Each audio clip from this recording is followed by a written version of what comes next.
Saludos cordiales. Les damos la bienvenida a la videoconferencia, Estructura de un aula virtual. El resultado de aprendizaje es el siguiente. Comprende la estructura de un aula virtual. Conferencista, PhD. Julio Cabello Almenara. Catedrático de Didáctica y Organización Escolar de la Universidad de Sevilla. Director del Secretariado de Recursos Audiovisuales y Nuevas Tecnologías de la Universidad de Sevilla. Ha publicado diferentes libros, capítulos de libros y artículos en revistas científicas. Ha sido codirector del programa de doctorado en España, Bolivia, México, Portugal y República Dominicana. Ha recibido diferentes premios a la investigación. Sí, tú no te preocupes, Bueno, vamos a ver dónde tengo yo puesto por aquí y yo ya empiezo. Vamos a ver. ok. A los participantes, pues una bienvenida y vamos a solicitar, en el caso de que requieran usar el micrófono posteriormente, la solicitud de la palabra a través del chat.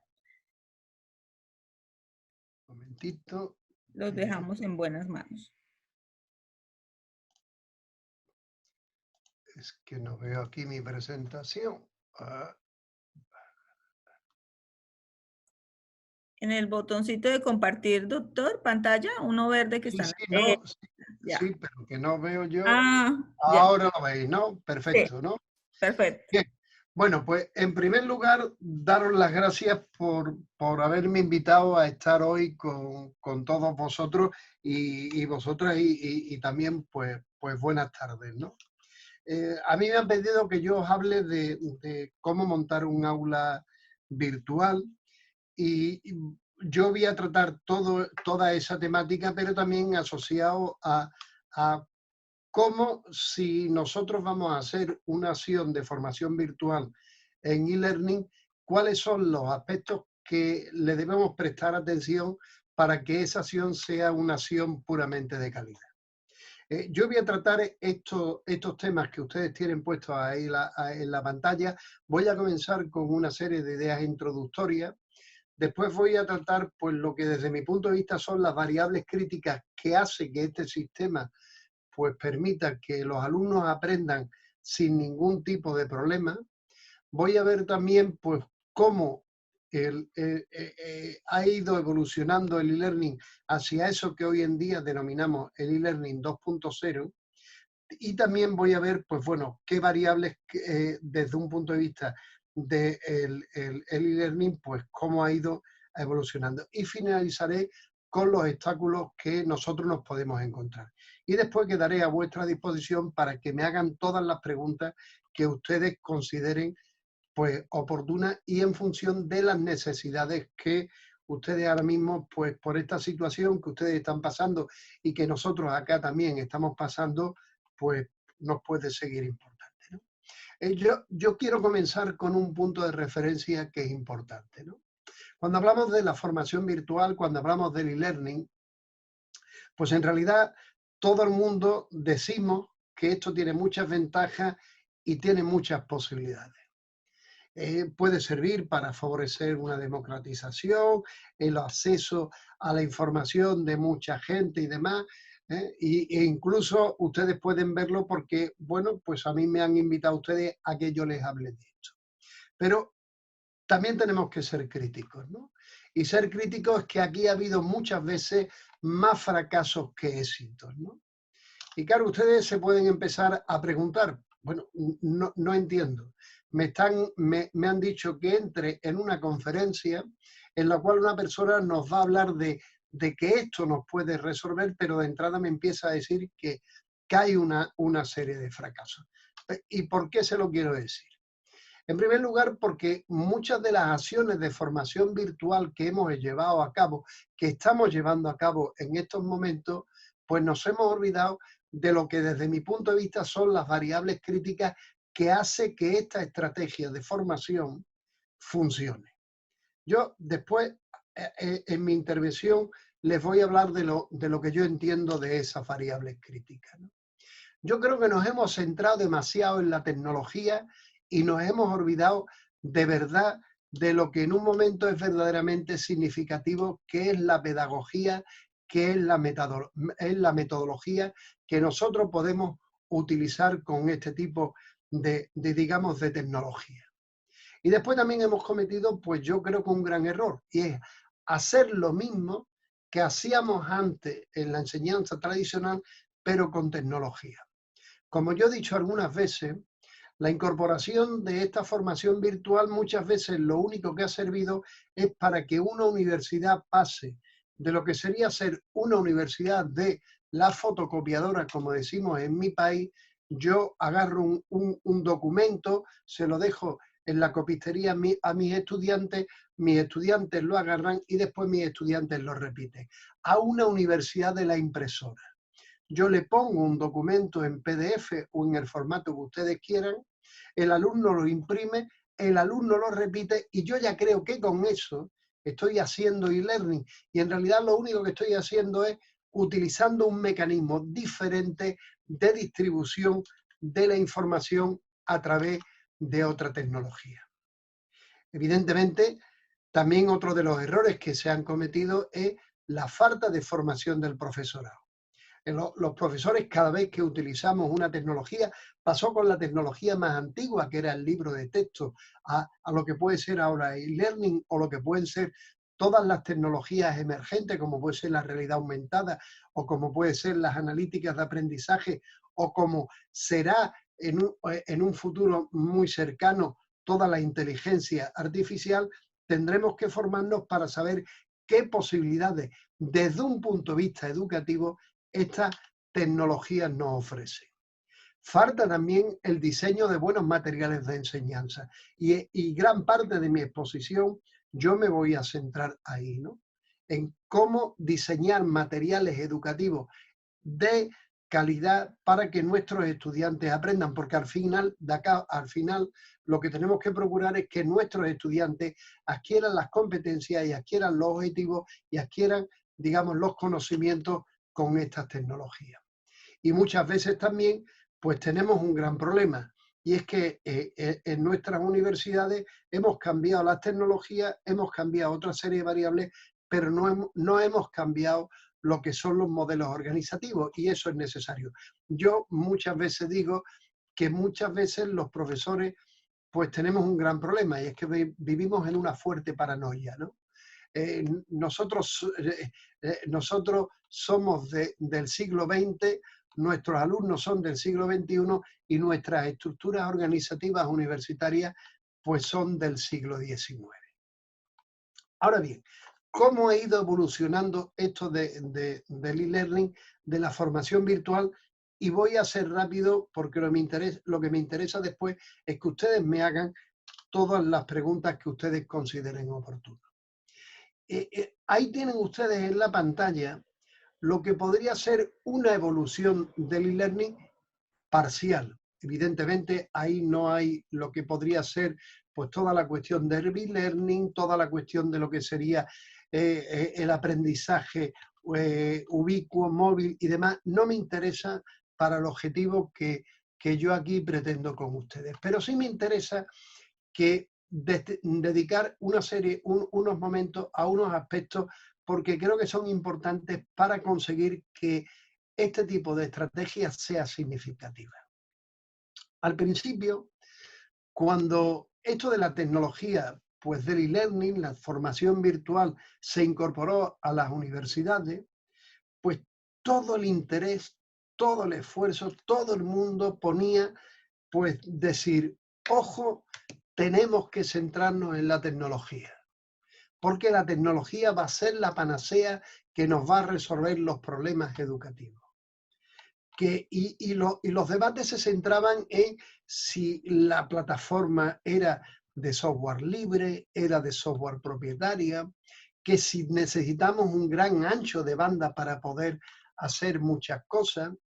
Después, la investigación nos ha puesto claramente de referente que da igual una plataforma de software libre o de software propietario, porque al final los profesores hacemos más o menos las mismas cosas, ¿no?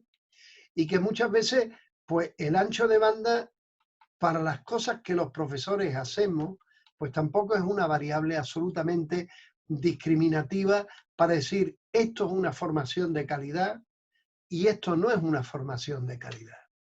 Una vez que pasó esa época, después todo el mundo empezamos a centrarnos y a decir, ojo, lo importante es poner contenidos de calidad.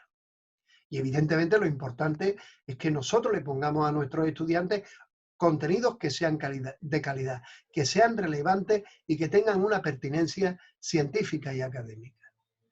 Pero también esta herramienta nos permite hacer más cosas. Y entonces pasamos a otra época. Y a otra etapa en la cual lo verdaderamente interesante era el enfoque metodológico. ¿Qué hago yo con esta herramienta? ¿Qué me permite a mí hacer esta herramienta que yo desde una enseñanza presencial pues no puedo hacer? O que a mí me permite esta herramienta poder atraer alumnos que independientemente del espacio y el tiempo en el cual ellos y yo esté situados, pues podamos hacer una interacción de calidad puramente formativa. Y hoy en día estaríamos en lo que sería una cuarta etapa, en lo que yo denomino como una etapa del enfoque sistémico. Es decir, ojo, hay que tener en cuenta muchas variables y cuando yo después le presente a ustedes pues lo que sería una serie de variables de calidad, pues posiblemente lo perciban ustedes con más claridad, ¿no? En el sentido de que no es cuestión de centrarnos solamente en una variable tecnología, variable contenido, variable docente, variable alumno, sino que tenemos que ver el sistema educativo como un entramado de diferentes variables que en su interacción pues van a determinar la calidad que nosotros, digamos, podamos conseguir. Y lo que sí es cierto es que en esta evolución nosotros hemos pasado de esos momentos iniciales del e-learning donde todo estaba centrado en una distribución puramente lineal de la información. Yo pongo un documento, el alumno lo recibe, se lo baja, lo imprime, a una serie de procesos pues más de carácter interactivo y más de carácter puramente multidireccionales, donde el papel del profesor era totalmente de transmisión de información y el papel del estudiante era de receptor y pasivo de esa información. Y donde por una parte, lógicamente, la tecnología que nosotros utilizábamos es, bueno, me va a servir la tecnología para yo darle algo a los estudiantes, ¿no? Hoy en día ya nos movemos en otro tipo de situaciones. Nos movemos en situaciones donde la tecnología que tenemos a nuestra disposición nos permite hacer cosas interactivas con los estudiantes. Y ya verán ustedes, una de las ideas que yo le quiero transmitir es que lo verdaderamente importante que les puede aportar esta tecnología en la enseñanza es que los alumnos pueden colaborar, pueden interaccionar entre ellos. Y que esto no es una tecnología para que la pensemos simplemente como un repositorio de objetos de aprendizaje para los estudiantes, independientemente del formato en el cual yo le dé esta información al estudiante, independientemente de que sea un PDF, sea un clip de vídeo, sea un podcast de audio, etcétera, etcétera. Y lo que les quiero venir a decir, que hay una cosa que es importante, por si alguno de ustedes tienen alguna duda. Hay gente que sigue pensando que lo verdaderamente bueno e interesante para la formación es la formación presencial. Y que la formación a distancia y virtual, bueno, es una enseñanza de segunda calidad. Afortunadamente, los datos de investigación y las estrategias, y desgraciadamente los momentos que ahora nos encontramos diversos países, nos está permitiendo ver que ese imaginario social ha cambiado. Nosotros podemos hacer una enseñanza de calidad utilizando estas tecnologías lo mismo que una enseñanza puramente presencial. Y la idea es que cada vez más instituciones, cada vez hay más programas que se desarrollan, cada vez hay más personas que están investigando sobre las posibilidades que esto que este tipo de estrategia puede llevar a cabo, y cada vez hay más docentes y más estudiantes que los están haciendo. Mire, tengan ustedes claro, el problema para aprender no es la distancia física que puede existir entre un profesor y un estudiante. El problema para aprender es la distancia cognitiva que puede existir entre un profesor y un estudiante. Y tenemos tecnología suficiente y tenemos prácticas y reflexiones educativas suficientes como para garantizar que utilizando las tecnologías, la distancia cognitiva entre un profesor y un estudiante no tiene por qué ser menor, no tiene por qué ser mayor, disculpen, sino menor utilizando estas tecnologías. Y le pongo un ejemplo y después me han pedido los organizadores que yo también les ponga algún ejemplo de cosas en las que estoy ahora mismo participando. Yo tengo muchas veces más relaciones con alumnos, por ejemplo, del Politécnico de la Universidad Tecnológica de Loja, en la cual pues estamos impartiendo dos cursos, uno sobre realidad aumentada y otro sobre la utilización de las tecnologías emergentes, o en la Universidad UFEC, que estamos impartiendo un máster sobre la utilización educativa de las tecnologías educativas. Tengo muchas veces más relación con esos estudiantes que con algunos estudiantes puramente presenciales de mi Universidad de Sevilla. Posiblemente porque me manden más correos, están en más interacción, etcétera, etcétera.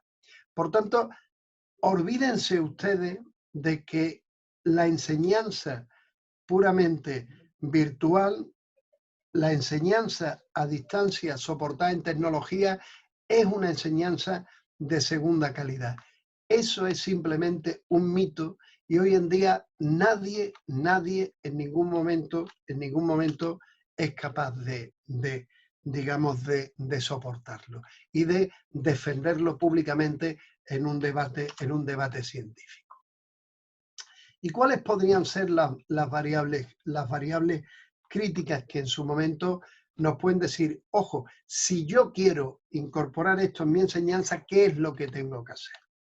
Bueno, nosotros hemos hecho algunos estudios, ustedes tienen puesto ahí. Yo después al final le diré la página web, aunque creo que ya los organizadores se la han incorporado, del grupo de investigación en el cual, pues bueno, yo dirijo y que hay un grupo de personas, porque hay que trabajar siempre en colaboración y no solamente esto depende de una persona. Ahí tienen ustedes algunos estudios, como una investigación que nosotros hicimos sobre el uso del e-learning en las universidades públicas andaluzas, o un metaanálisis, o el estudio que ustedes pueden ver, pues me imagino que a su derecha de la pantalla, bueno, a su izquierda, que sería mi derecha, que es uno de los estudios longitudinales más significativos que se ha hecho y se hizo en Estados Unidos, es a niveles no universitarios, donde estos tres estudios ponen claramente de manifiesto que los estudiantes aprenden sin ningún tipo de problema con este tipo de estrategias. Y aprenden por diferentes tipos de cuestiones, porque estos entornos cada vez pues, nos permiten mayor flexibilidad para poder llegar a los estudiantes, porque estos entornos nos permiten renovar sin ningún tipo de problema lo que podrían ser los contenidos y adaptarlos a los grupos diana en los cuales nos vamos inmersos, porque son entornos en los cuales, pues bueno, pues nos vamos a encontrar con la posibilidad de comunicarnos en una comunicación multimedia, y que yo diría multimedia y también sincrónica y asincrónica, y también porque muchas veces podemos tener la duda de decir, oye, pero en realidad entra el estudiante, participa el estudiante. Bueno, cualquier tipo de plataforma, sea de software libre o sea de software propietario, nos permite perfectamente saber lo que los estudiantes están haciendo en ese tipo de plataforma. Y ojo, también es un escenario que puede ser altamente interactivo, pero ojo, puede ser altamente interactivo, pero eso depende de nosotros como profesores, si somos capaces de crearlo, porque si no podemos crear un entorno absolutamente pasivo y todavía más tradicional de lo que podría ser un entorno puramente de enseñanza presencial. Les voy a dejar un tiempo esta imagen en la pantalla y les explico. Hace ya tiempo, no les voy a decir cuánto, en la Feria de FIL de Guadalajara de México, que asociado a esta feria del libro, pues la Universidad de Guadalajara también organiza un evento académico. Y a mí me invitaron a que yo pensara, les comentara en ese evento lo que desde mi punto de vista eran las variables críticas para aprender con esta tecnología, ¿no? El modelo que les presento es un modelo ya que tiene ya hace mucho tiempo, pero creo que tiene validez y sobre todo para lo que yo les quiero comentar ahora. Y lo que les quiero comentar es lo siguiente. Hemos puesto mucho interés en esto, en el entorno puramente tecnológico. Pero si nosotros, evidentemente hay que tener un entorno tecnológico, hay que tener una buena conectividad, hay que tener una plataforma, por lo que yo he entendido, ustedes están con Blackboard. Después verán ejemplos de dos plataformas completamente diferentes. Una es Canva, que estamos trabajando en Ecuador, y otra es Moodle, que estamos trabajando en la República Dominicana. Pero esto es importante, hay que tenerlo, si no esto no funciona. Pero creo que hay otras cosas que nosotros debemos pensar como profesores. Debemos pensar como profesores, por ejemplo, ¿cuál es nuestro papel aquí?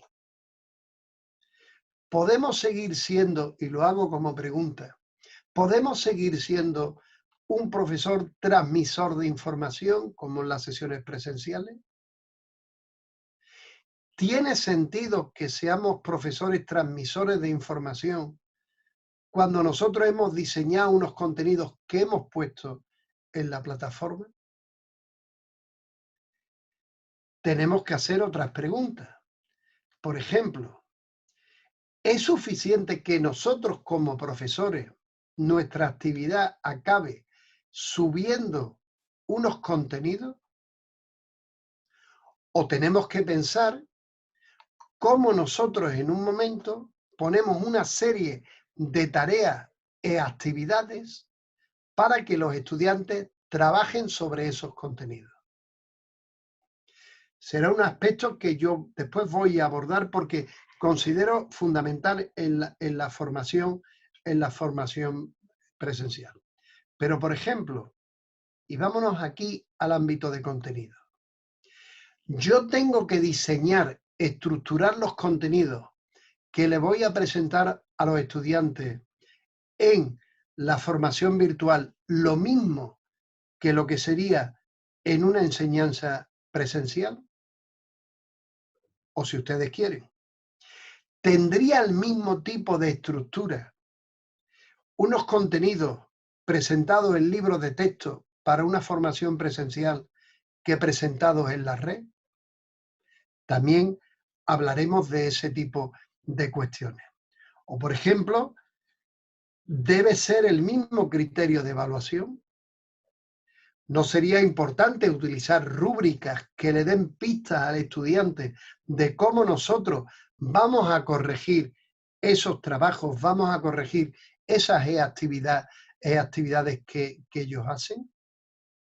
Como ustedes están viendo, lo que les quiero decir es que no trabajar en formación virtual y crear entornos de calidad no es centrarnos exclusivamente en la tecnología, sino yo creo que hay una cosa que es más importante, olvidarnos de la tecnología y centrarnos en la metodología y en la pedagogía de lo que podemos hacer con ese tipo de cosas. ¿Y qué principios nos pueden llevar a hacer acciones puramente de calidad? Yo creo que ya tenemos, pues digamos, una serie de ideas, principios, como ustedes quieran llamarlo, a través de, bueno, análisis de buenas prácticas, investigaciones, metaanálisis de investigaciones o estudios reflexivos y conceptuales sobre este tipo de estrategias que nos pueden dar una serie de pistas, ¿no? Y una de las cuestiones es que si tenemos que hacer una enseñanza de calidad con esto, tenemos que pensar en diferentes cuestiones. Cuestiones de contenido, cómo diseñamos los contenidos, cuestiones de tecnología, qué tipo de tecnologías nos pueden facilitar crear un entorno puramente, digamos, virtual. Y cuando me refiero a virtual, me refiero con una diversidad de tecnologías para que nuestros alumnos interaccionen, cómo podemos llevar a cabo las tutorías, nosotros como profesores, qué funciones podemos llevar a cabo, qué tipo de herramientas de comunicación sincrónica y asincrónica tenemos para comunicarnos con ellos, cómo organizar esa estructura y evidentemente, pues lo que es importante, qué tipo de pedagogía y metodología nosotros, digamos, podemos llevar a cabo. Y la primera cuestión, y el gran error que siempre hemos ido cometiendo, y yo también me incorporo, hemos intentado reproducir el modelo de lo presencial al modelo de lo virtual, y son dos cosas completamente diferentes. Eso de que yo agarre un libro de texto, lo pase a PDF o lo pase a HTML, lo suba a la red y ya crea que estoy haciendo formación virtual, no. Lo único que estoy haciendo es utilizando un mecanismo diferente de distribución de la información a los estudiantes. Y eso es uno de los grandes errores que hemos cometido en los contenidos. Y en cuanto a las tecnologías, tenemos que pensar que tenemos a nuestra disposición un ecosistema de formación virtual que no solamente en la plataforma, tenemos la posibilidad de utilizar blogs para hacer acciones de trabajo colaborativo con nuestros estudiantes, tenemos la posibilidad de utilizar clips de vídeo, podcast de audio, ver las posibilidades que las redes sociales nos pueden incorporar en ese proceso de enseñanza-aprendizaje, ver también cómo podemos crear vídeos específicos y yo después le hablaré de ello, o por ejemplo, utilizar pues un sistema de videoconferencia como en el que ahora nos encontramos. Y sobre los vídeos ya les avanzo una idea. Hoy en día, uno de los criterios, sobre todo cuando se le ha ido preguntando a los estudiantes, de discriminación entre un curso bueno de e-learning y un curso, vamos a llamarlo, no tan bueno, es la incorporación de píldoras de vídeos. Parece ser que, y además tiene cierta lógica, en el sentido, sobre todo, cuando incorporamos a las nuevas generaciones que tienden más hacia lo que serían una cultura audiovisual, pues que haya una serie de vídeos en todos los cursos. Vídeos que pueden ser obtenidos desde diferentes repositorios de vídeos existentes. Por ejemplo, en la Universidad de Sevilla, de la cual, bueno, yo soy el director del Secretariado de Recursos Audiovisuales de la Universidad de Sevilla, tenemos un repositorio de vídeos a través de TVU que están abiertos para todo el mundo, que perfectamente ustedes pueden utilizarlo. Vídeos sobre los cuales nosotros podemos hacer, o videotutoriales que nosotros mismos podremos crear, y después verán ustedes algunos ejemplos para que los estudiantes interaccionen con ese vídeo, pero no solamente ponerle el clip de vídeo, sino a lo mejor, por ejemplo, sobre el propio vídeo, hacerle una serie de preguntas que ellos tengan que reflexionar.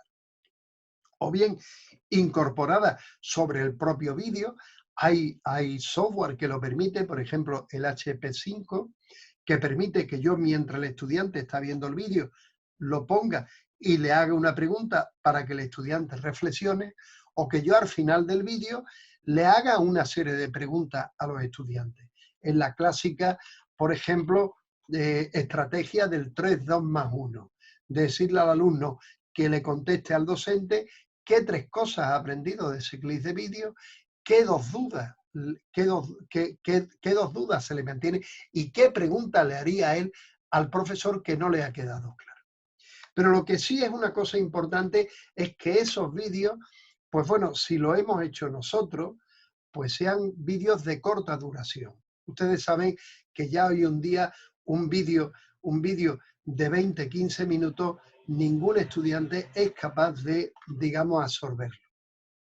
Por tanto, es importante que nosotros hagamos lo que técnicamente denominamos como videopastilla.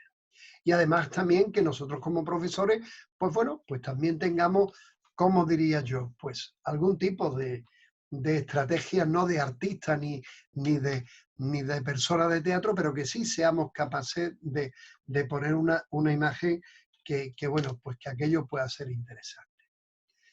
¿Y cuál podría ser una estructura de contenido? Yo lo que les voy a contar es la estructura de contenido que nosotros tenemos. Y que nosotros tenemos y que esa estructura de contenidos, cuando nosotros la hemos puesto y la hemos llevado a cabo y se ha analizado a través de investigaciones y alguna tesis doctoral, pues nos ha resultado significativo. Nosotros, voy a darle completamente y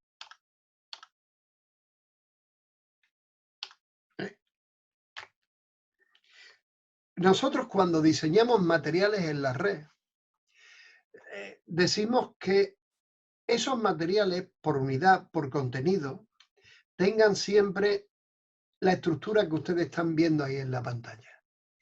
En primer lugar, que sobre cada tema, al principio haya una presentación por parte del profesor. ¿Qué tipo de objetivos? Pues yo persigo. ¿Qué es lo que yo quiero que ustedes alcancen? Lo normal que hacemos cuando estamos en nuestra parte presencial. Yo les he puesto ahí el Polimedia y ahora les explicaré lo del Polimedia y verán ustedes algunos ejemplos, que es un tipo de presentación, pero también verán otras formas que eso mismo sin una tecnología como la que tenemos en mi universidad, pues ustedes lo pueden perfectamente hacer. Ver también que incluya un mapa conceptual, que el estudiante perciba pues qué diferentes tipos de temáticas, de variables, de aspectos puramente conceptuales, nosotros como profesores pensamos que es importante que los estudiantes dominen. Plantear también después el bloque de contenido. Y después le hablaré de algunas características que hemos nosotros aprendido en nuestra experiencia. Después, que sobre esos bloques de contenido desarrollen una serie de actividades o de tareas. Eso para nosotros es clave. El que el estudiante trabaje, bien de forma individual o bien de forma grupal y colaborativa, sobre ese tipo de cuestiones. También en algunos casos hemos incorporado algunos ejercicios de autoevaluación para que los estudiantes vean pues cómo después si han dominado y también tengan referencia de cuál puede ser la prueba final si es necesaria. También poner recursos de extensión, porque para nosotros uno de los principios básicos y que hemos aprendido es el principio de cuanto menos más o cuanto menos mejor. Y me explico. Nosotros somos muy buenos dando clases de forma presencial, porque además tenemos una fuerte experiencia. Sabemos que yo el lunes de 9 a 10:30 tengo clase de la asignatura de mecánica tal con mis estudiantes. Y por tanto, somos capaces de perfectamente organizar ese bloque de contenido que podemos trasladarle a los estudiantes en ese momento concreto. Pero cuando nos metemos en esto que se ha denominado el ciberespacio, pensamos que todo cabe, ¿no? Y entonces hacemos un bloque de contenido que le damos a los estudiantes muchas veces en el tema 1, pues prácticamente lo que podrían recibir en toda la carrera. No, es importante saber discriminar cuál es el núcleo semántico de la información clave para los estudiantes y después lo que sería para saber más para aquel estudiante que quiere, que está interesado en profundizar en ese tema, pueda llevarlo a cabo, ¿no? Y después finalizar siempre con una especie de síntesis de sumario recordándole lo que pueden ser los puntos más significativos.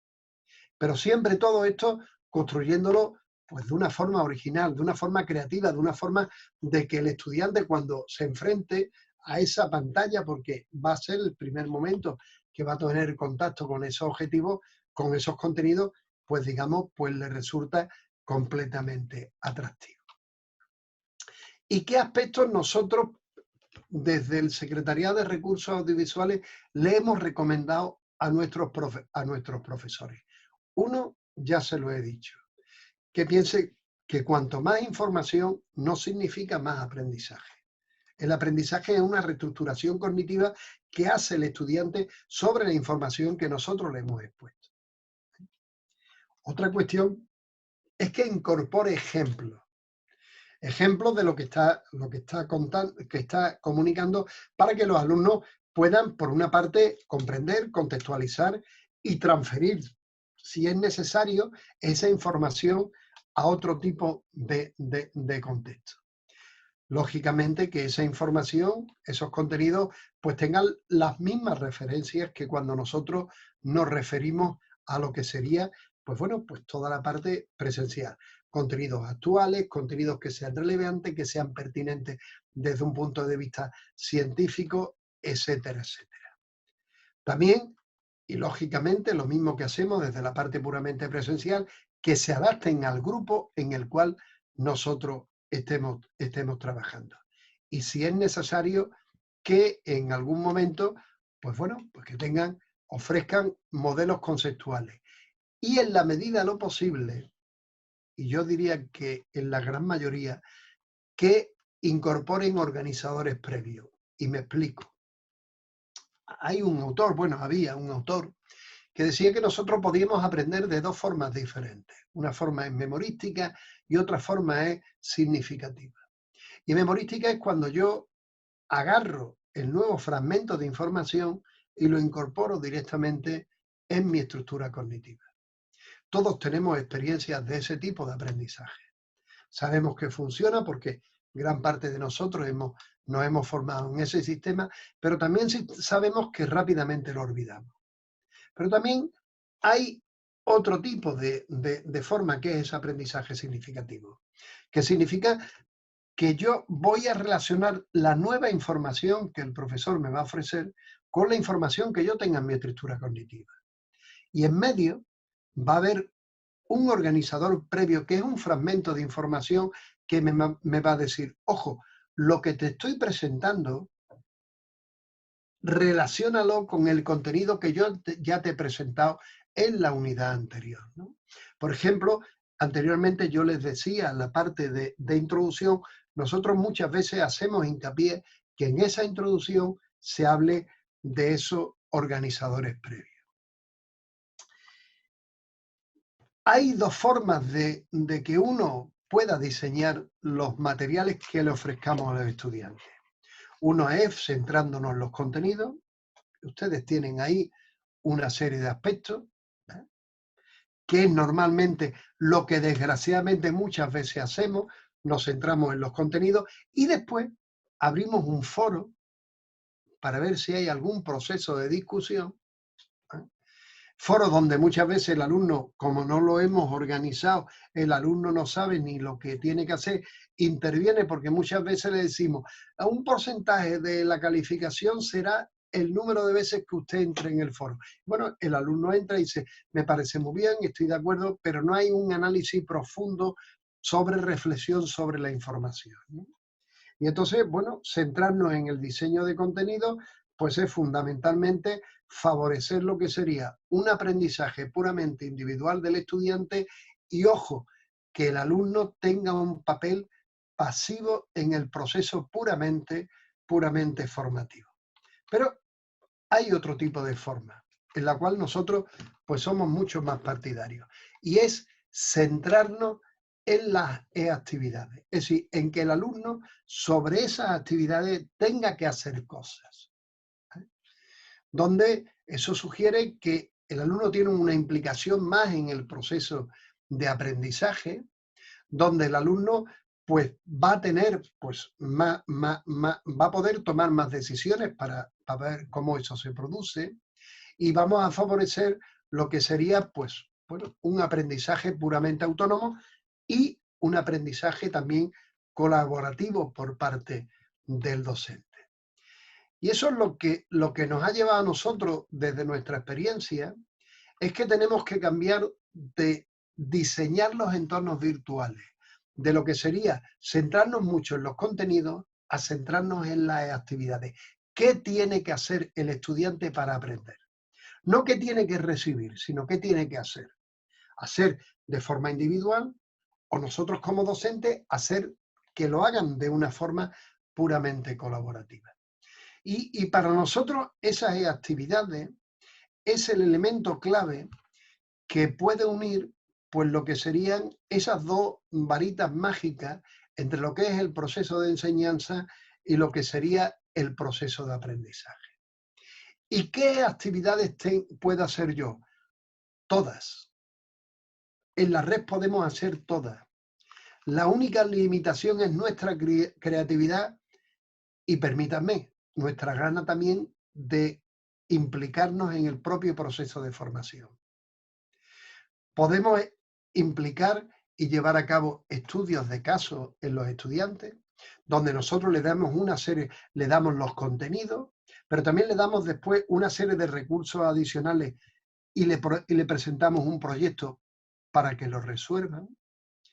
Podemos hacer que los alumnos creen materiales específicos. Si ustedes se van a la última taxonomía de Bloom en la época digital, la última categoría ya no es evaluación, sino es crear por los estudiantes. Y por tanto es el máximo nivel que un estudiante en competencia puede adquirir. Los estudiantes pueden crear podcast, los estudiantes pueden crear clips de vídeo sobre problemas que nosotros le planteemos. Podemos también plantear una serie de problemas que puedan resolverlo de forma individual o de forma grupal. Podemos hacer lo usual que muchas veces empezamos a hacer, que es el análisis de documentos, pero que no está mal. Pero fíjense ustedes cómo puede cambiar la dinámica de una clase. Si yo imagínense que les doy un documento sobre, por ejemplo, un filósofo, Spínola. Y ahora de ese documento le digo al estudiante que, bueno, que me describa lo que serían las 5 ideas fundamentales del pensamiento de este filósofo. ¿Sí? Pero imagínense que yo quiero crear ya más participación en los estudiantes y les digo, tienes que sacar las 5 ideas claves que tú sacas del pensamiento de Spínola, de ese documento, pero después lo vas a subir al foro. Y vas a recibir las críticas de tus compañeros de si son 5, no son 5, están de acuerdo. Y con las sugerencias, críticas, recomendaciones que te han dado tus estudiantes, vas a reelaborar lo que tú a mí me has entregado y después lo vas a subir definitivamente. Pero puedo también utilizar un blog, una casa de tesoro, puedo utilizar una web, puedo trabajar con una wiki, por ejemplo, para que lleguen a acuerdo los estudiantes sobre términos específicos, lo que significan, por ejemplo, en el área de económica, etcétera, etcétera, etcétera. Lo que sí es cierto y es necesario es que nosotros hagamos actividades que sean motivadoras, que los alumnos le vean sentido, que la vean ubicadas dentro de la asignatura y que vean que, bueno, engloban determinados aspectos que nosotros le hemos presentado. ¿Y cómo nosotros presentamos esas actividades a los alumnos? Y después de esto yo miré a los cursos que nosotros tenemos. Mire, nosotros le presentamos a los alumnos de esta forma. No digo que sea perfecto, digo que nos funciona y nos ha dado resultados. Nosotros decimos qué actividad tienen que hacer, en qué módulo pertenece, incluso si ustedes ven ahí, pues bueno, es la profesora Llorente, la profesora Aguilar de la Universidad de Cádiz, Remedios que está en la Universidad de Cádiz y el último que soy yo. Le decimos claramente qué objetivos nosotros perseguimos que hagan con esa actividad. Que el alumno vea que no le hemos puesto una actividad porque le hemos querido poner algo, sino que el alumno vea, ojo, esto me sirve a mí para las competencias que a mí el docente me ha dicho que tiene que hacer. Después le describimos la actividad, qué es lo que tiene que hacer. Pero después también le damos pistas para su evaluación. Por una parte, le ofrecemos algunas veces una lista de chequeo. Las diferentes definidas son por distintos actores antes de formar la suya, sí o no.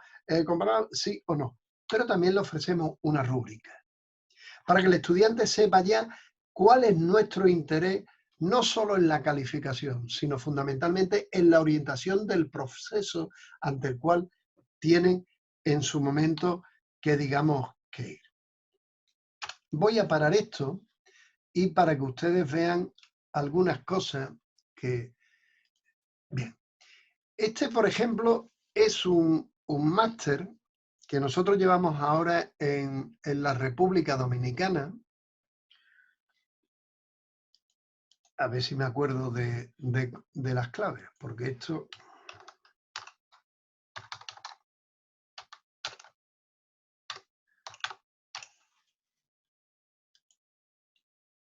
Bien. Es un máster y una serie de cursos que el grupo de investigación que yo dirijo, o mejor dicho, que ellos me soportan a mí como director, pues estamos llevando a cabo en la República Dominicana, ¿no? Es un máster sobre el uso de las tecnologías educativas. Es un máster que se desarrolla completamente a distancia y en este caso siempre comenzamos, hay una videoconferencia. Esto a ustedes no, digamos, no creo que les interese para lo que yo les quiero mostrar ahora.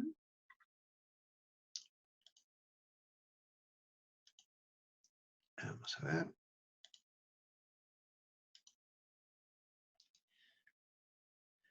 Este sería el comienzo del curso.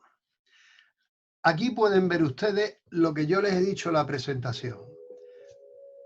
En esta primera unidad didáctica del máster Uso de las Tecnologías de la Información y la Comunicación. Aunque ustedes están viendo ahí a una persona con barba, soy yo. Los procesos de enseñanza. Y siempre comenzamos con eso.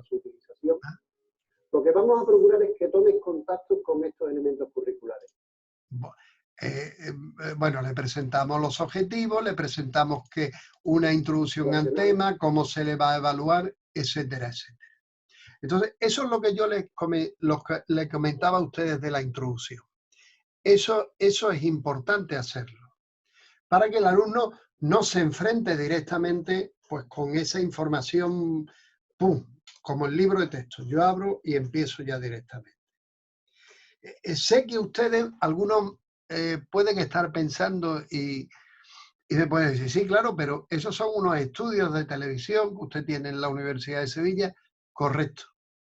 Pero les voy a poner un ejemplo de una alumna de la Facultad de Pedagogía, hecha exclusivamente con un PowerPoint, hecho en su casa, y que ustedes también pueden producir ese tipo de recursos, sin ningún tipo de tecnología.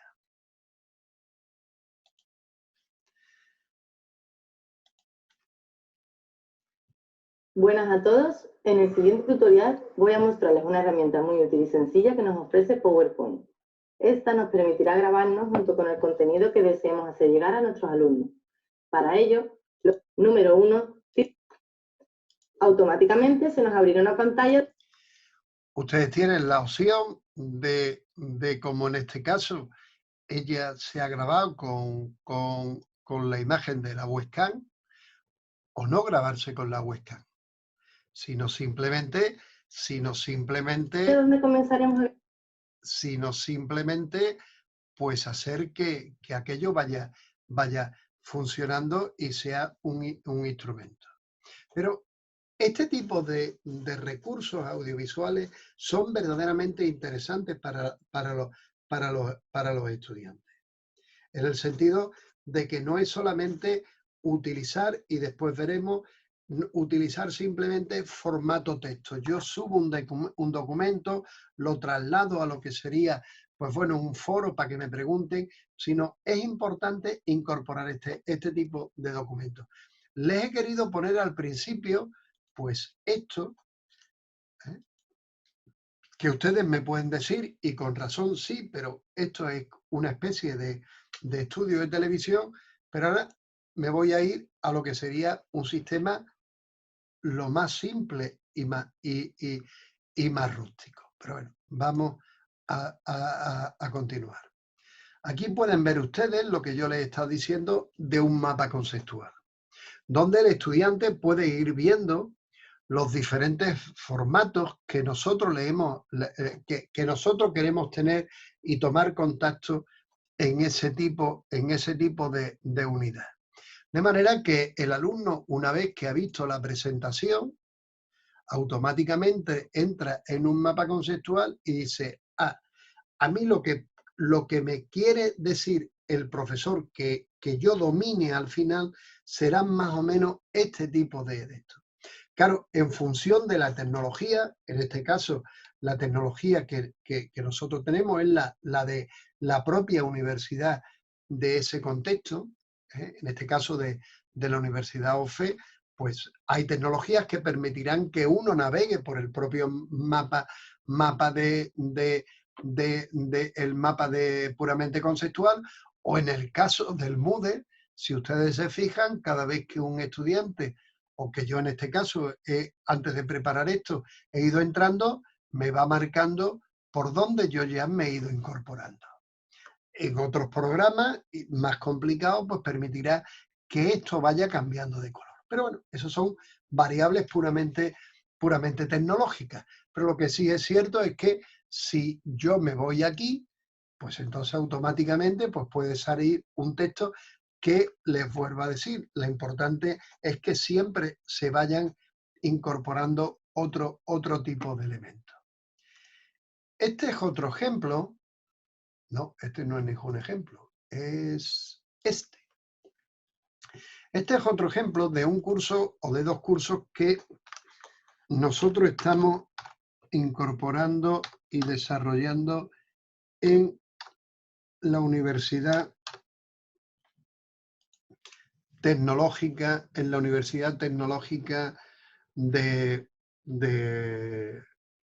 Loja, en Ecuador. Estamos desarrollando dos cursos sobre ya varias ediciones, realidad aumentada y realidad emergente, ¿no? Van a ver ustedes pues los mismos de estos. Por ejemplo, vámonos al tema de la actividad.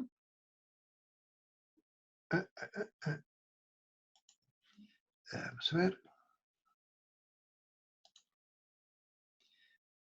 Que le he dado al documento. Y van a ver ustedes lo que yo les he dicho anteriormente. El mismo modelo. La actividad que tienen que hacer, características determinantes de la realidad aumentada, cuál es el objetivo, descripción de la actividad, qué es lo que tienen que hacer, puede utilizar el programa que considere oportuno. En este caso creo que la actividad, la voy a leer, tras la lectura y visionado de los documentos ofrecidos, debe realizar una infografía donde trate la problemática de las características definitorias de la realidad aumentada, realidad virtual y realidad mixta. Para presentar la infografía, pues usted puede apoyarse en estos diferentes tipos de recursos y tal, ¿no? Si seguimos, pues una referencia al nivel de dificultad que nosotros pensamos que esa actividad tiene, el nivel de duración y la rúbrica que yo les he comentado, por la cual vamos a estar, digamos, evaluando a esos estudiantes, ¿no? O por ejemplo, no sé,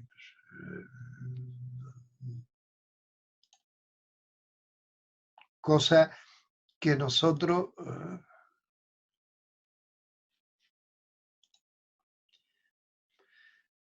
está viendo, vamos incorporando diferentes tipos de recursos en los cuales pueden ir desplazándose, y una cosa que nosotros muchas veces también consideramos que es importante, ir incorporando videotutoriales, que lo hemos hecho en este caso nosotros con captura de pantalla, pero se pueden hacer por otro tipo de procedimientos que le permita pues a la persona no solamente que aquello sea un texto plano, sino que sean recursos de, digamos, de diferentes tecnologías.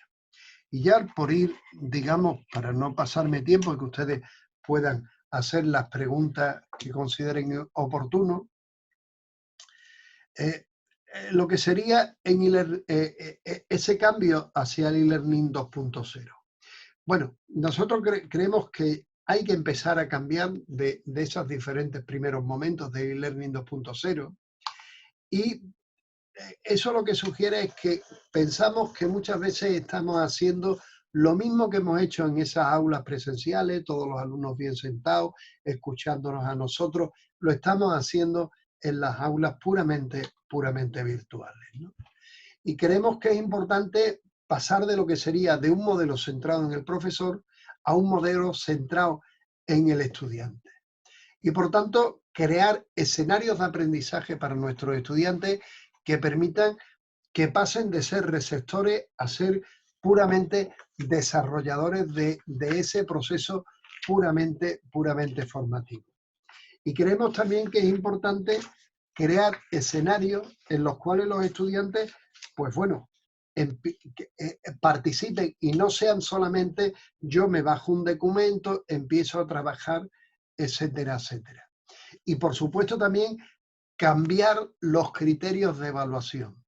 A nosotros las rúbricas nos dan verdadera significación e importancia a la hora de trabajar en nuestros estudiantes. Una, porque ya los estudiantes en la rúbrica les vamos orientando la calidad de la tarea que tienen que hacer, ¿no?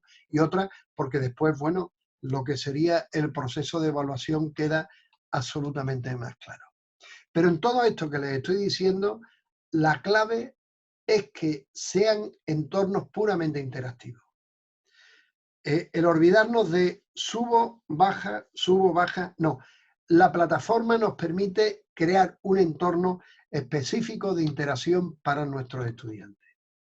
¿Y qué obstáculos nos podemos encontrar? ¿O cuáles son las variables de fracaso? Pues yo creo que las variables de fracaso ustedes tienen algunas ahí.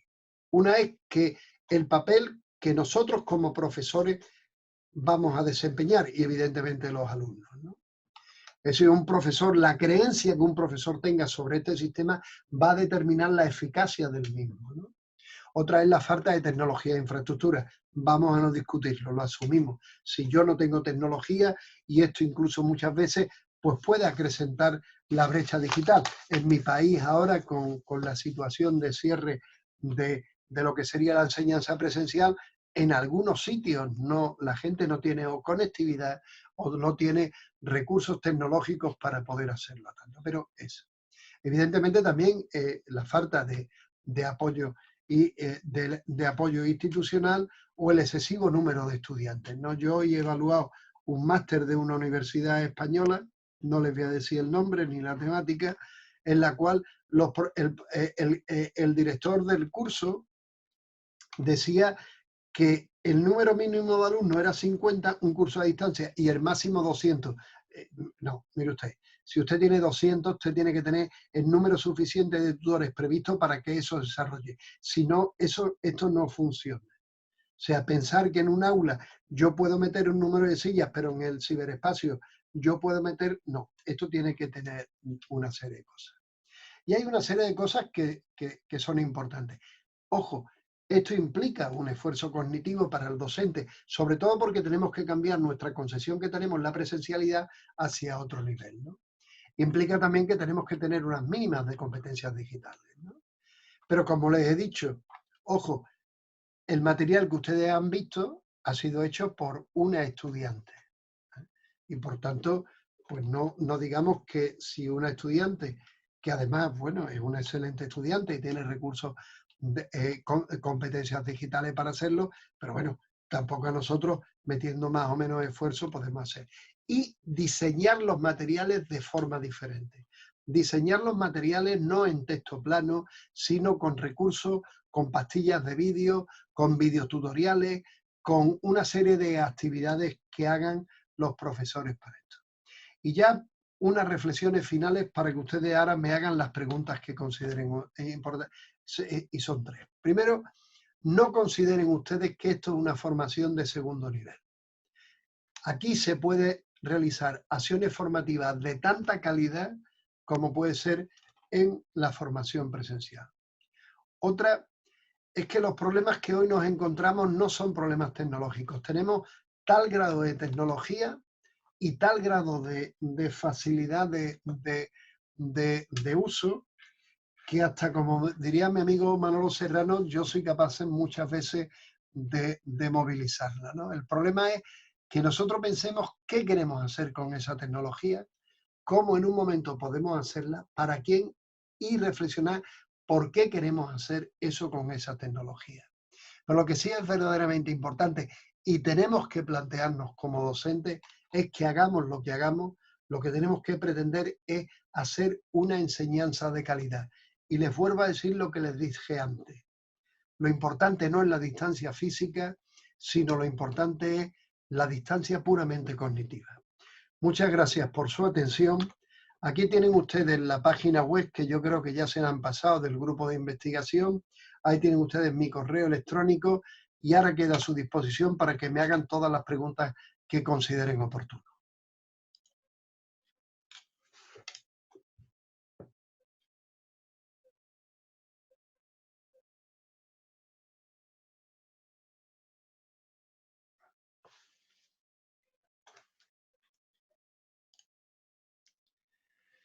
Bueno, tengo aquí una serie de preguntas puestas en el chat. Voy a ir contestando en función de la última, si ustedes quieren. En la distancia cognitiva entre los docentes y estudiantes, ¿cómo influye la variable tiempo?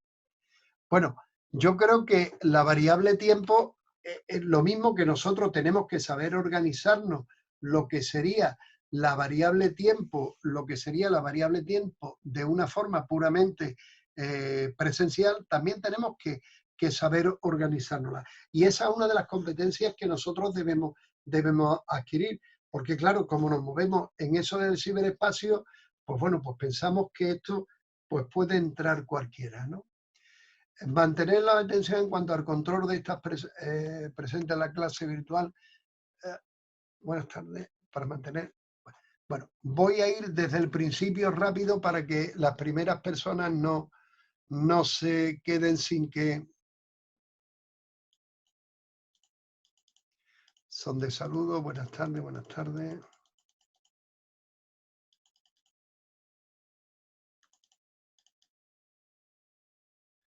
Bien, veo que ustedes se están saludando en los primeros correos.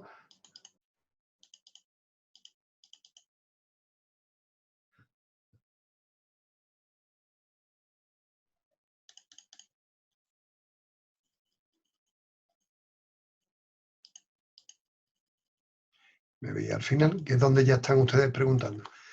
Lo de las micropastillas de vídeo es importante, pero a veces se consideran mientras más es mejor. No, vamos a ver.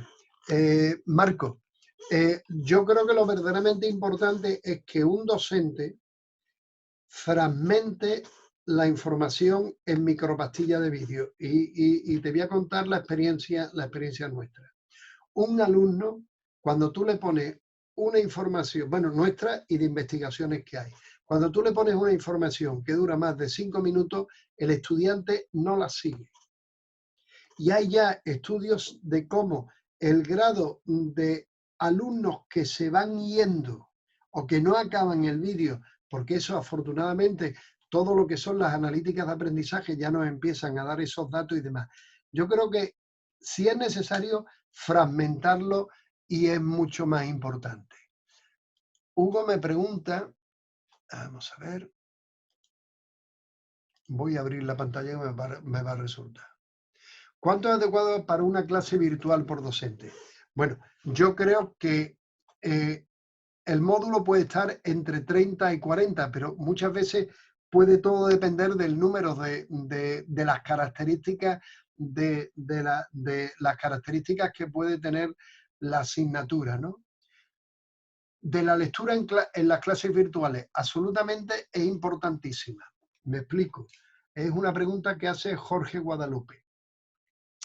Nos guste o no nos guste, evidentemente hay que poner clics de vídeo, hay que poner una serie de cosas, pero una de las grandes competencias que tienen que tener los estudiantes es la capacidad lectora, porque muchos fragmentos que le vamos a incorporar a los estudiantes va a estar en unos sistemas simbólicos específicos, que son los que corresponden a la lectura, ¿no?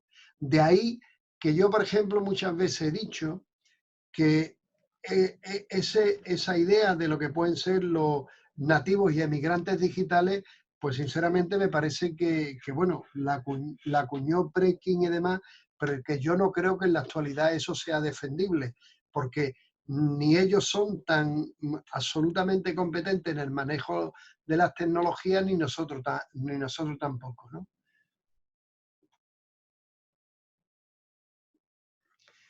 Para mantener la atención de los estudiantes en cuanto al control de estar presentes en las clases virtuales, ¿qué consejo nos daría? La pregunta la hace Diego Huaraca. Vamos a ver, pues depende. Diego, si en un momento yo tengo lo que voy a hacer es una videoconferencia porque lo voy a tener presente a los estudiantes. Entonces, lo que yo sí ahí, no como esto, sino que en un momento organice esa sesión puramente presencial por videoconferencia, parando que tengan que hacer ellos algún tipo de actividad y también que permitas que ellos puedan interaccionar, o bien por videoconferencia, por este tipo de cuestiones. La realidad después es que los alumnos después tendrán que participar a través de la pura plataforma. Y en esa es una función clave nuestra como tutores virtuales. La función del profesor en un entorno de formación puramente virtual no es solamente subir los contenidos y evaluar, sino también animar al estudiante a que llegue a participar y demás. Hay un par de autores, uno es Harrison y Anderson y otro es Salmon, que es una autora canadiense, que dicen que una de las claves fundamentales que nosotros como docentes debemos desempeñar es lo que ellos llaman presencia social. Es decir, cómo motivamos a los estudiantes para que ellos participen además. Y te diré una cosa. En las investigaciones que nosotros hemos hecho de metaanálisis de los estudios significativos de este tipo de estrategias, una de las cosas que a los alumnos les gusta es que los estudiantes, los profesores seamos proactivos. Es decir, que si no participa, les llamemos la atención. Oye, Juanito, no estás entrando, te pasa algo, hay algún tipo de cosa. Y también para eso nosotros tenemos que tener la competencia y la habilidad de saber cómo participar en lo que sería de forma global y también de forma privada, para llamarle la atención, no llamarle la atención, preguntarle qué es lo que en su momento le puede estar. Marco, lo de las micropastillas en vídeo importante, pero a veces se consigue mientras más... ya lo dónde está. ¿Cómo integrar estos elementos para alumnos con alguna discapacidad? Eso es uno de los temas absolutamente importantes y lo pregunta Hugo. Vamos a ver. Cada vez tenemos que intentar hacer entornos que sean más accesibles para los estudiantes. Y ahí la única forma es que nosotros intentemos la información darla en diferentes tipos de formatos. Me explico. Vámonos al concepto de Gartner de inteligencias múltiples, ¿no? Sabemos que, aunque el concepto de inteligencias múltiples desde la neurociencia está cada vez más puesto en duda, pero bueno, tiene su sentido en el sentido que rompió también ese concepto de la inteligencia múltiple de Gartner, rompió todo lo que en su momento era, bueno, pues la inteligencia monolítica como un estándar que teníamos todas las personas, ¿no? Pero lo que sí es cierto es que cada uno tenemos una cierta preponderancia o predisposición a aprender más con unos sistemas simbólicos con otros, ¿no? La inteligencia múltiple, kinestésica, auditiva, etcétera, etcétera, etcétera, ¿no? Lo que sí es bueno es que nosotros podamos hacer esos entornos accesibles para la gran mayoría de personas. Yo sí te animaría a que entraras en la página web que yo te he puesto del grupo de tecnología educativa, porque uno de los compañeros del grupo tiene un proyecto de investigación que es precisamente ahora mismo sobre la formación del profesorado para hacer entornos puramente accesibles. Nosotros desde el Secretariado de Recursos Audiovisuales, vamos a ver, te pongo la página.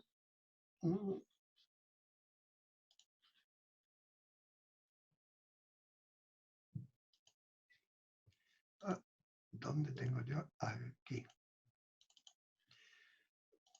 Si yo me voy, os recomendaría también este sitio por el sentido siguiente. Como os he dicho, yo soy el director del secretariado de este centro, donde producimos diferentes recursos de realidad aumentada, etcétera, etcétera. Pero sí os recomendaría que pudierais entrar en esto que es la televisión de la Universidad de Sevilla. Nosotros tenemos una convocatoria y estos recursos los podéis utilizar sin ningún problema en la enseñanza con vuestros estudiantes. Nosotros lo que producimos diferentes tipos de recursos, sacamos convocatorias y si os vais, por ejemplo, a lo que sería biblioteca, pues vais a encontrar diferentes áreas curriculares en las cuales, pues bueno, pues podéis acceder a matemática, farmacia, todos los vídeos. Hay cerca de 2000 y pico de vídeos didácticos y demás que los podéis utilizar. Pero, por ejemplo, una de las cosas que siempre nosotros nos hemos estado preocupando es lo que es intentar que nuestros recursos, algunos puedan ser accesibles para los estudiantes, ¿no? Entonces, es una garantía. Yo creo que es una cuestión que, como he dicho, pues bueno, es también nuestra preocupación. Uy, se me ha ido aquí lo de las preguntas. Usted hablaba de un número de estudiantes. ¿Habría hasta cuántos estudiantes serían recomendables? Bueno, Marisol, ya lo he contestado, ¿no? Yo creo que hay un límite que puede estar entre 30 40 y ya muchas veces son muchos, ¿no? Debido a la situación mundial que estamos atravesando, el semestre vamos a desarrollar 100%. Tengo en mi caso hay de mucho.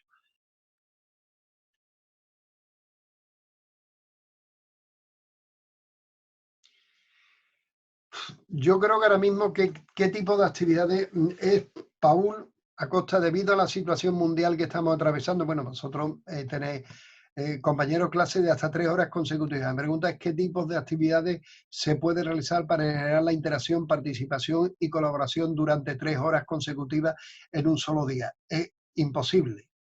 ¿Qué es lo que yo te diría? En esas 3 horas, organízalo de forma que al principio tú le pongas una actividad a los estudiantes. Esos estudiantes trabajen de forma individual. Y después haya un periodo de interacción. Pero 3 horas interaccionando, eso es completamente imposible. Es imposible en la parte puramente presencial.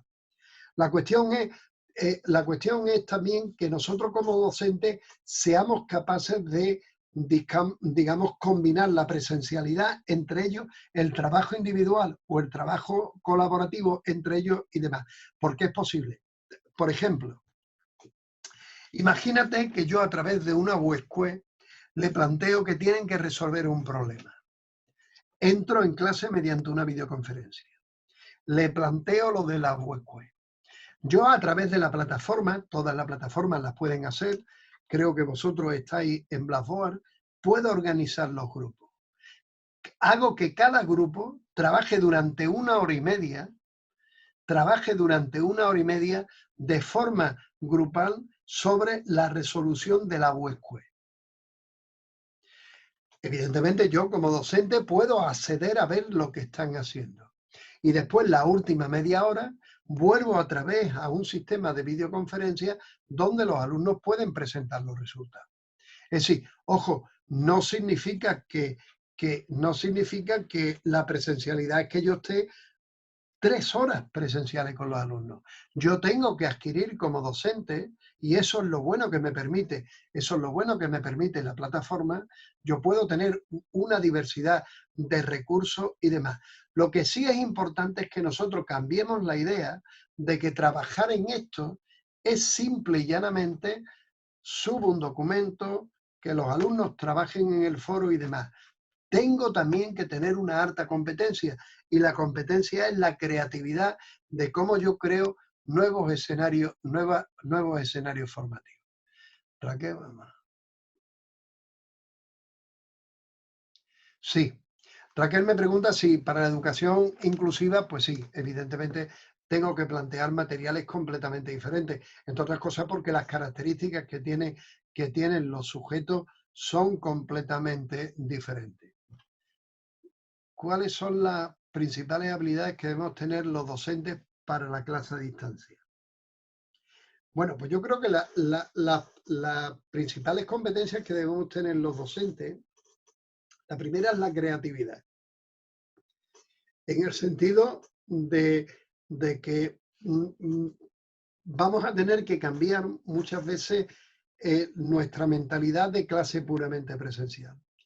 La segunda cuestión es convertirnos en uno de los roles más importantes que para mí vamos a tener los docentes en este siglo XXI, que es la de diseñador de situaciones mediadas de aprendizaje.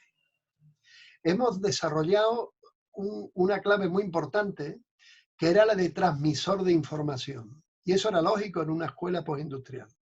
Hoy en día, los alumnos tienen acceso a información a través de Internet. Nosotros mismos como docentes hemos diseñado los contenidos y nuestro rol fundamental es saber cómo, con todas las diversidad de tecnologías que tenemos a nuestra disposición, pues somos capaces de crear un escenario para que los alumnos, interaccionando entre ellos, interaccionando con nosotros e interaccionando con los contenidos y los objetos de aprendizaje, pues puedan llegar a adquirir el aprendizaje. Yo creo que la clave fundamental es diseñador de situaciones mediadas de aprendizaje. ¿Qué hago yo con los recursos que yo tengo a mi disposición?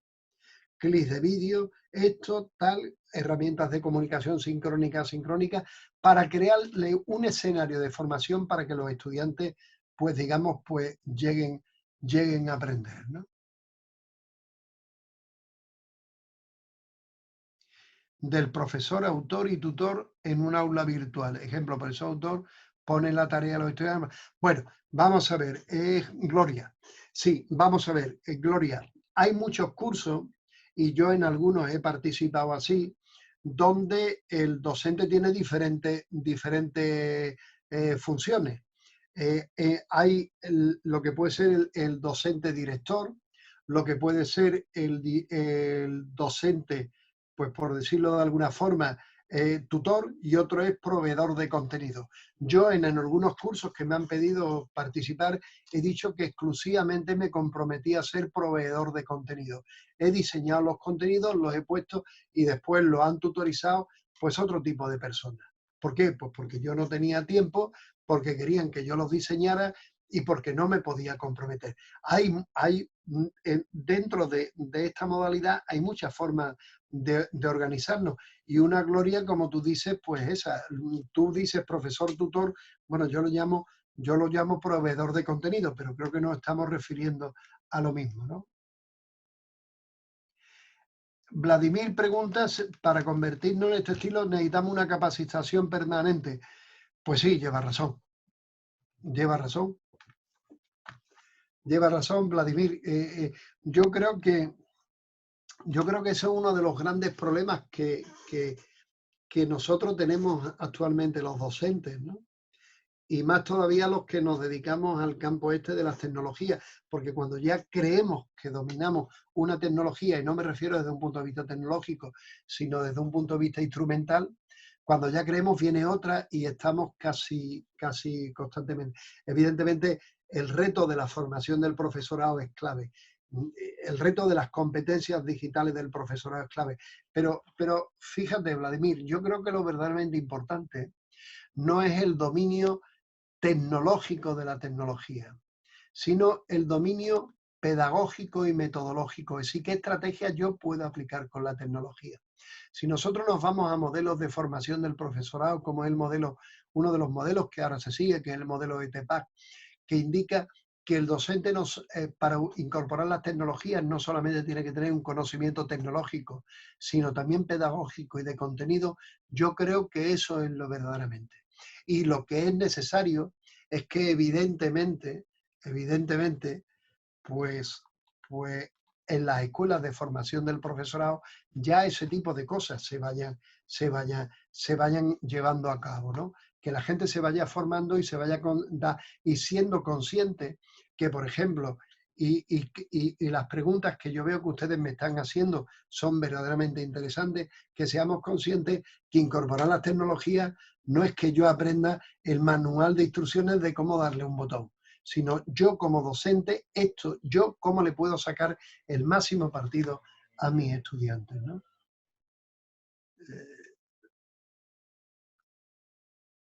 Hombre, la pregunta que me hace Sebastián Alvarado es verdaderamente interesante. ¿Sugeriría usted que los alumnos participaran en la evaluación de los compañeros? Evidentemente nosotros lo hacemos. La evaluación por pares es verdaderamente significativa.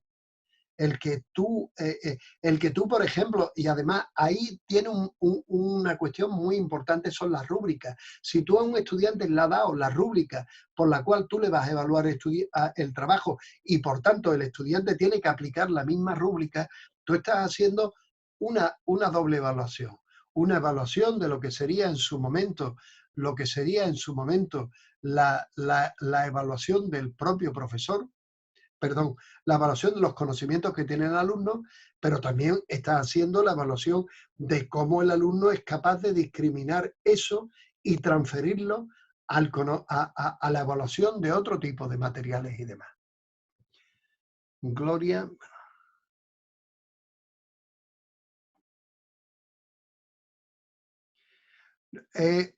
Gloria hace una pregunta que es interesante y me parece importante, pero al poner la tarea y designar a otra persona para que la califique, usted no estaría comprobando el aprendizaje de sus estudiantes. No estoy de acuerdo contigo, Gloria, y te explico. Yo soy partidario de trabajar en equipo.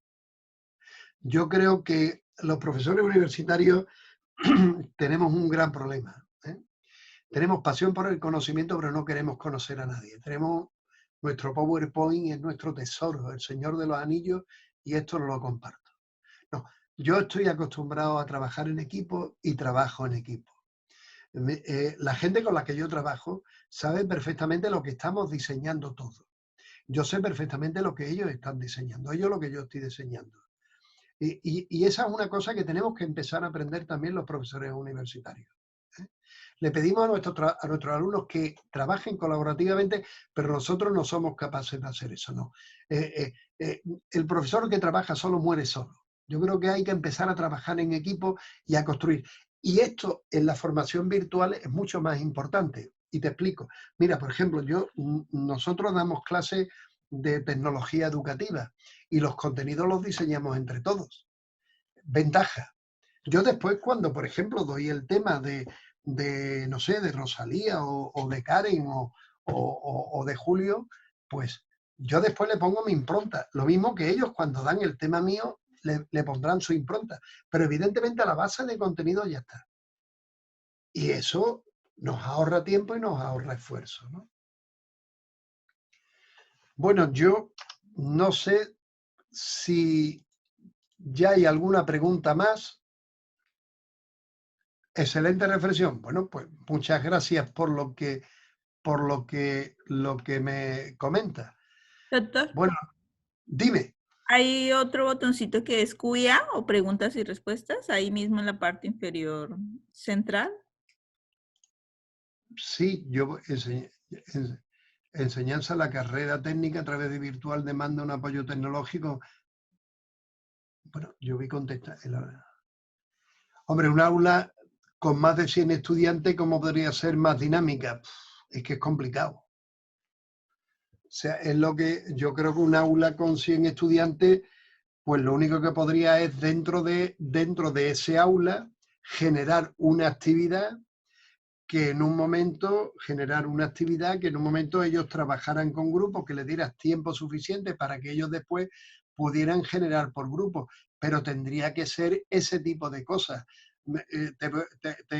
Te hago, Verónica, una pregunta. ¿Tú serías capaz de hacer un aula participativa de forma presencial con 100 estudiantes? Bueno, alguno preguntaría, tú responderías, pero evidentemente sería muy complicado. La única forma sería ese tipo de cuestiones, ¿no? ¿Cuál es la relación adecuada que debe ser entre el número de estudiantes con el tutor? Es que ahí hay Diego, el número varía bastante. Yo es que creo que es una variable muy complicada. Yo creo que un profesor, es lo que te he dicho, como máximo puede estar en 30 y pico. No creo que si se quiere hacer una buena labor, ¿no? Desde el punto socioformativo se hace énfasis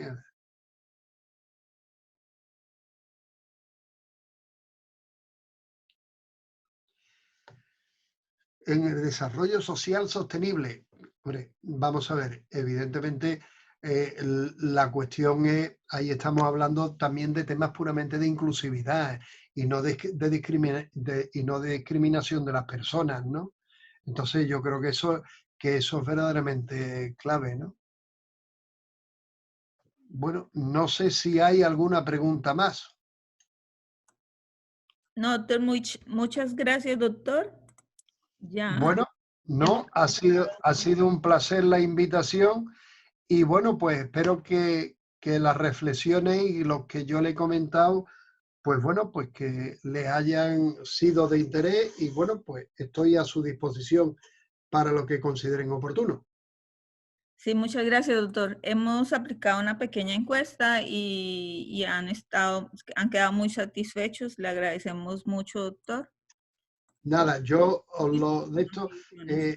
doy las gracias, os digo, tenéis mi correo electrónico, si hay alguna pregunta yo la contestaré por correo electrónico y después en el sitio del grupo de investigación que yo dirijo, pues bueno, pues ahí tenéis la información que consideréis oportuno y de nuevo daros las gracias por la invitación y sinceramente espero que, bueno, pues que todos los países dentro de poco pues pasemos de esta situación absolutamente caótica y que bueno, y porque lo menos tengamos una ventaja y la ventaja es que pensemos que hay otras posibilidades también de aprender, ¿no? Muchas gracias por la invitación y como dicen los mexicanos, pues no nos despedimos y hasta siempre. Muchas gracias, doctor. Chao, hasta luego. Buenas tardes a todos. Gracias por la participación. De nada, hasta luego, gracias.